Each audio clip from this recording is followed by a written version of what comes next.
Yeah. They're just stupid.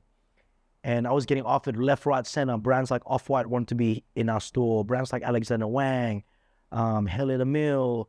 You know, these are the brands that I get hit up by all the time, like Alexander McQueen. And they want to be in our store because we started generating hype around no one was doing what we're doing in Australia at the time. Right. And we have so many stores copying our business model after that. So 15, 16 were just insane money. I was just partying too much, you know, party, drugs, life, you know, just broken up with my ex, just like, fuck this, like, I'm making money. I wasn't paying attention to the business, just making money.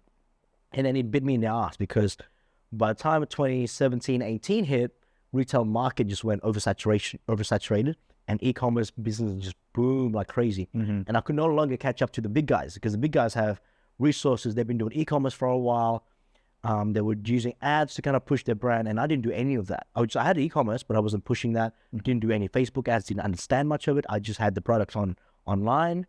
So that's where I fucked up. So I was like, all right, and I was just fucking behind. So because the way it works with the business is you have to buy 6 months before we launch the product. So which means I spent close to $1 million for next season that we're not making enough money to clear. That means we're stuck with this stock waiting to be delivered, and we had no way out until COVID happened, right? People hated COVID, but for us, because we were so behind, all the big guys so far ahead, and when COVID happened, it's like the universe just pressed the reset button, boop, and then everyone just went to the same starting point. And these guys actually end up behind, they end up closing. So I saw a lot of you mean like the retail side though, like really went to a foundational. Yeah, so everyone's came from, because everyone's not making any money. So now we're on the same starting point. Yeah, got you. Right? And then the big guys actually getting fucked up more because they stocking 1,000 brands compared to and they got way more overheads. So a lot of them went under. Yeah. Right? A lot of our rivals went under, and I ended up getting ahead. Yeah. Right? Because I was like, oh shit.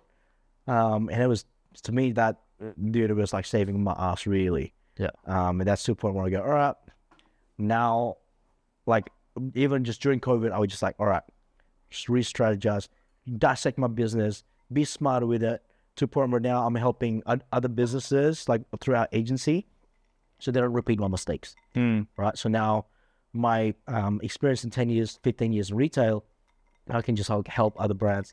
Hey, look, don't do this. Make sure you look at your cash flow. Don't over leverage. Don't over leverage. And also, like, look at your buying. Jen, why are you buying this brand? Why are you spending so much money on this brand? Yeah. Is this brand not getting you any return? Do you know what I mean? Like, shit like that. So, like, how's your marketing? You're spending a lot of money on this marketing, which doesn't give you any ROIs, right? So, like, these are sort of stuff that I'm, like, now helping other brands to do. Okay, let's talk about marketing quickly. What's the difference between, from what you've seen, because you do a lot of Facebook ads and a lot of, like, advertising, right?